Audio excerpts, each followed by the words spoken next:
नमस्कार, सुस्वागतम। बीए प्रथम वर्ष द्वितीय सत्र ऐच्छिक हिंदी प्रश्न पत्र क्रमांक 3 हिंदी गद्य साहित्य के अंतर्गत हम मैत्रेयी पुष्पा द्वारा रचित फैसला इस कहानी का अध्ययन कर रहे हैं। फैसला इस कहानी को पढ़ते समय इस बात का उल्लेख हमने किया था कि मैत्रेयी पुष्पा जी ने इस कहानी के केंद्र में वसुमती नामक एक ऐसी महिला का चित्रण किया है जो एक गांव के पंचायत की प्रधान है। बावजूद इसके पति द्वारा उसे केवल स्त्री होने के कारण दोयम स्थान की अधिकारिणी समझा जाता है। प्रधान के रूप में वसुमती गांव भर में चुनकर तो आ गई, किंतु वह प्रधान है केवल नाम मात्र के लिए, क्योंकि रणवीर का यह मानना है कि महिलाओं का घर की चौखट लांघकर पंचायत तक जाना ठीक नहीं है। इस मानसिकता के बीच वसुमती अपने गुरुवर्य को पत्र लिखकर इन सारी स्थितियों से अवगत कराती हुई दिखाई दे रही है। एक अन्य प्रमुख पात्र है इस कहानी की, जिसका नाम है ईश्वरिया।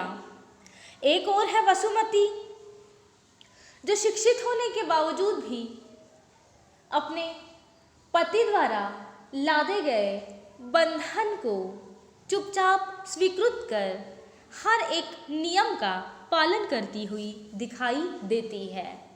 तो दूसरी ओर है ईश्वरिया, जो अशिक्षित है, बावजूद इसके अपने अधिकारों के प्रति पूर्ण रूप से जागृत है।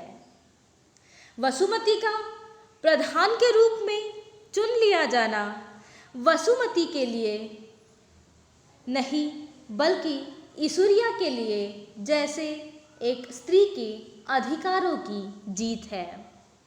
वसुमती की इस जीत पर अपने आनंद को, अपनी खुशी को अभिव्यक्त करती हुई ईश्वरिया कहती है कि अब महिलाओं का राज है, महिलाओं का ज़माना है, इसीलिए अब पुरुष के विरोध में, उनके शोषण के विरोध में, उनके अत्याचार के विरोध में अब प्रत्येक महिला को अपनी आवाज़ बुलंद कर अपने अधिकारों के प्रति जागरूक होना होगा।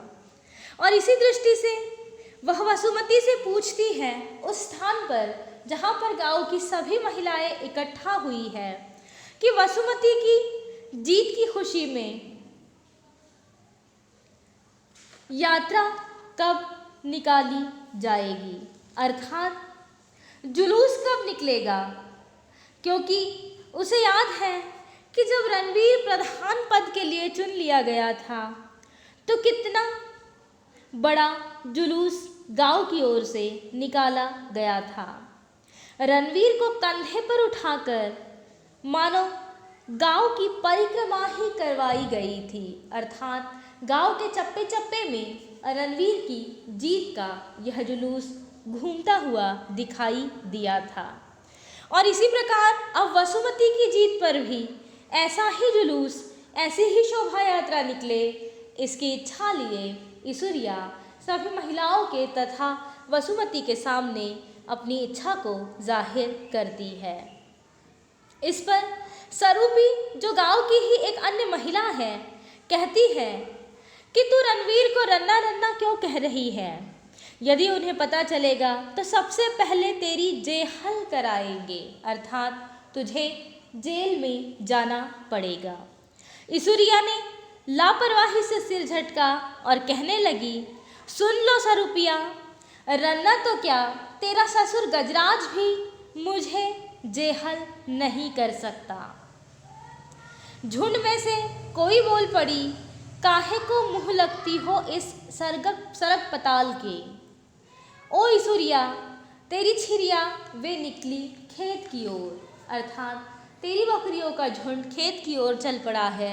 इतना कहना ही था कि ईश्वरिया भी अपनी बकरियों के पीछे दौड़ती हुई उस जगह से उस स्थान से चली गई जहाँ पर सारी महिलाएं एकत्रित हो वसुमती के जीत के विषय में बात कर रही थी।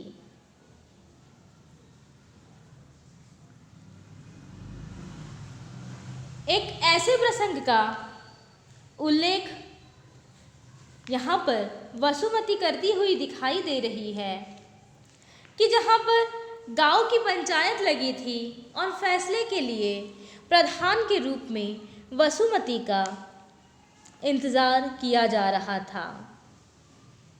अब इसूरिया वसुमती के द्वार पर आकर आवाज़ लगा रही थी और कहने लगी कि पंचायती चौतरे पर दुर्गा बैठा है, तेरी 100 वसुमती, सारे पंच तेरी प्रतीक्षा में है। इतना कहना ही था कि वसुमती ने इसूरिया के मुख के आनंद को अनुभूत किया और यह पाया कि सारे पंच वसुमती की प्रतीक्षा कर रहे हैं। इस बात से ही इसूरिया का चेहरा खुशी से खिल उठा, क्योंकि वसुमती पहली ऐसी महिला थी उस गांव की जिसे प्रधान के रूप में चुना गया था। वसुमती कहती है कि मैं सब कामकाज छोड़कर इसूरिया के साथ पंचायत की ओर निकल पड़ी। रास्ते में गोपी मिली और इसूरिया को छेड़ती हुई कहने लगी कि वसुमती तो सभा में जा रही है, किंतु तू कहाँ जा रही है इसूरिया। इसूरिया भी तमक कर बोली कि हम वसुमती के सेक्रेटरी ठहरे, इसीलिए हम सभा में ही जा रहे हैं। वसुमती कहती है कि जैसे ही हम पंचायत के चबूतरे के निकट पहुंचने ही वाले थे कि उधर से रणवीर आते हुए दिखाई दिए। वे लपकते कदमों से हमारे पास आकर रुके। उनके मुख पर आश्चर्य की रेखाएं थी और नाक तथा ओठ कठोर मुद्रा में अकड़े हुए थे। जैसे ही वसुमती और इसूरिया को रणवीर ने पंचायत की ओर आकर देखा, वह आश्चर्यचकित होकर उनके निकट आकर पूछने लगे, कहाँ। उत्तर इसूरिया ने दिया, कहने लगी, प्रमुख जी, हम पंचायत में जा रहे हैं, सामने से हटो और रास्ता दो। उसके कहे वाक्यों को सुनकर रणवीर ने वसुमती की ओर देखते हुए कहा कि तुम घर चलो। इसूरिया तो रणवीर का मुंह ताकती ही रह गई। कुछ ही क्षणों में संभल कर बोली, टोका टाकी न करो प्रमुख जी, चलने दो हमें। अर्थात वसुमती पंचायत की प्रधान है, इसीलिए उसे रोके टोके बिना पंचायत की ओर बढ़ने दो। रणवीर को अब क्रोध आने लगा, क्योंकि रणवीर की इच्छा थी वसुमती पंचायत में नहीं बल्कि घर की ओर लौट चले। अतिशय क्रोधित होकर रणवीर ने कहा, सुन नहीं रही वसुमती तुम। और रणवीर की आग्नेय दृष्टि को देखकर वसुमती की जो उमंग थी वो भी अब मानो गतिहीन हो गई थी। वसुमती कहती है कि मैंने इसूरिया की ओर समझदार संकेत किया और लौट चलने के लिए कहा, किंतु इसूरिया मुझे विचित्र भाव से घूर रही थी और विवश थी मेरे पीछे पीछे घर की ओर चल दी। और इस प्रकार से जहाँ पंचायत में जाकर वसुमती को कोई फैसला लेकर किसी गांव के व्यक्ति को न्याय दिलाना था, उस पंचायत तक उसे रणवीर ने पहुंचने ही नहीं दिया। लौटकर मैं बर्तन समेटने लगी। कुसुमा के अनकहे प्रश्नों का कोई भी उत्तर मेरे पास नहीं था। मेरे मन में जो घुटन थी वो और भी अधिक गहरी हो रही थी। रणवीर जब घर लौटे तो उन्होंने मुझे खूब समझाया कि पंचायती चबूतरे पर बैठती तुम शोभा देती हो, अपना लाज लिहाज मत उतारो। कुल परंपरा का ख्याल भी नहीं रहा तुम्हें। औरत की गरिमा आड़ मर्यादा से ही है। फिर तुम क्या जानो गांव में कैसे कैसे धूर्त है। अर्थात यहाँ पर रणवीर उस पुरुष प्रधान समाज के प्रतिनिधि है जहाँ पर औरतों को घर की ड्योढ़ी लांघने से रोका जाता है।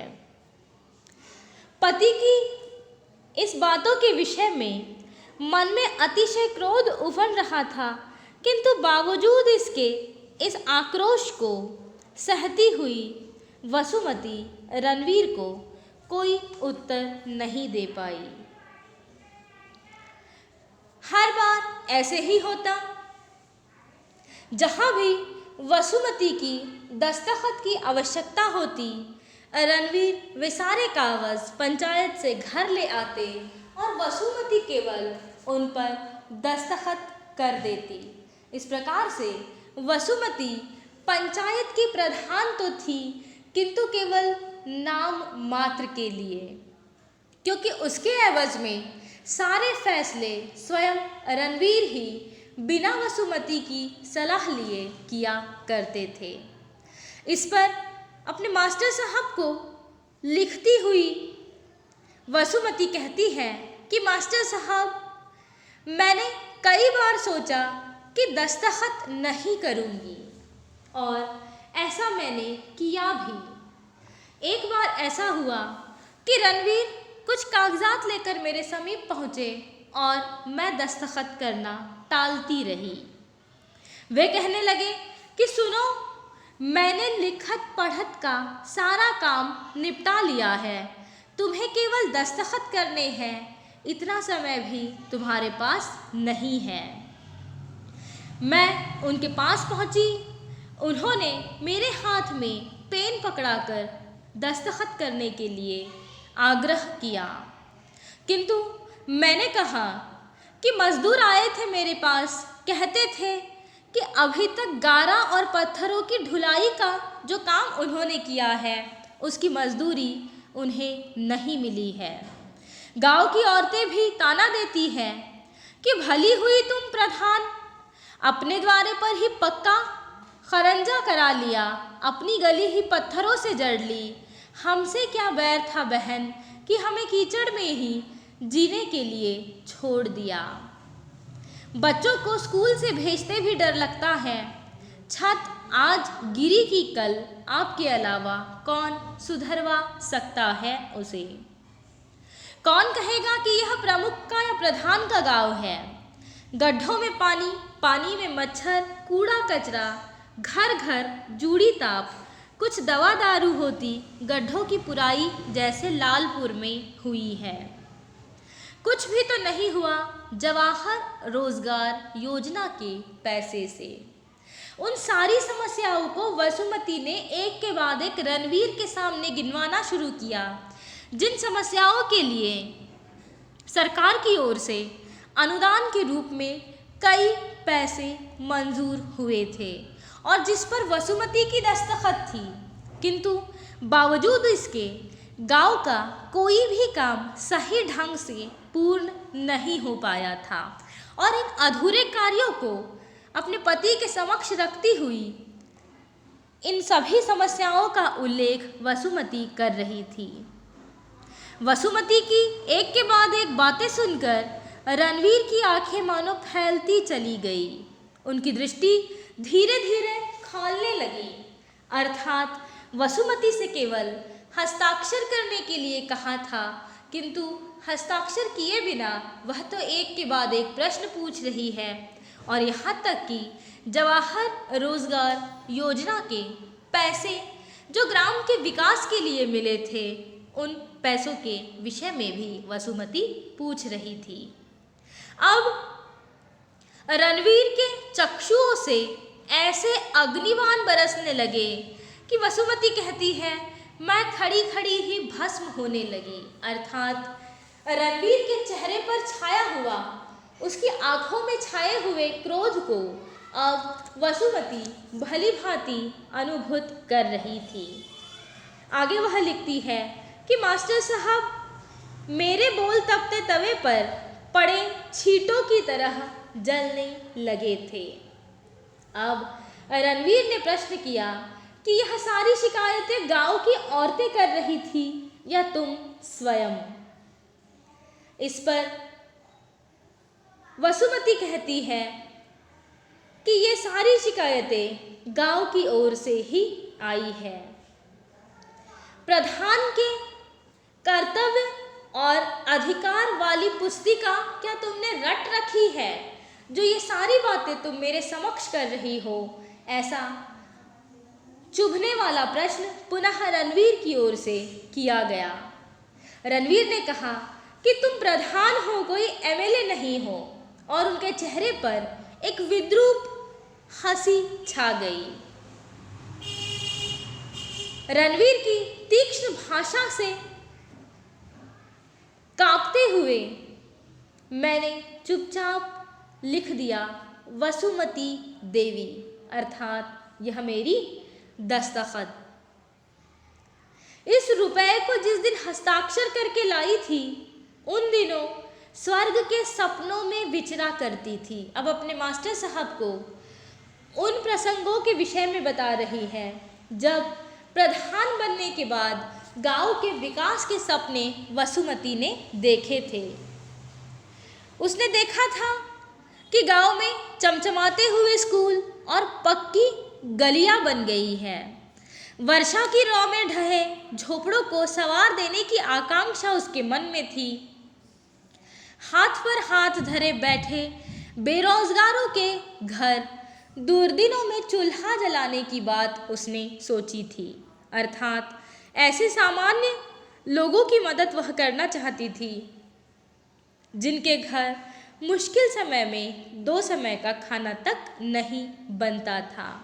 बीमारी के दर्द को हरने के लिए कुछ दवा गोली का इंतजाम करने की वह इच्छुक थी, किंतु रणवीर के कहने पर उसने जैसे ही अपने हस्ताक्षर किए, उस हस्ताक्षर के साथ साथ मानो उसके सारे सपने टूट गए, क्योंकि रणवीर केवल प्रत्येक कागज पर एक प्रधान के रूप में उसकी दस्तखत ही लिया करते थे।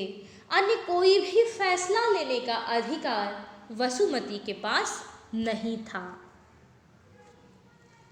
पंचायत के प्रधान के रूप में रणवीर से अधिक सुशिक्षित होने के बाद भी केवल एक स्त्री होने के कारण वसुमती को रणवीर द्वारा हर समय पर टोका जाता है, पंचायत आने से रोका जाता है और उसे दोयम स्थान की अधिकारिणी माना जाता है, क्योंकि इस पुरुष प्रधान समाज में केवल फैसला लेने का अधिकार पुरुष को ही है। इस मानसिकता के साथ रणवीर वसुमती को केवल नाम मात्र की प्रधान के तौर पर देखता है। इस कहानी के अंत पर हम कल की तासिका में और भी अधिक विस्तार से चर्चा करेंगे। धन्यवाद।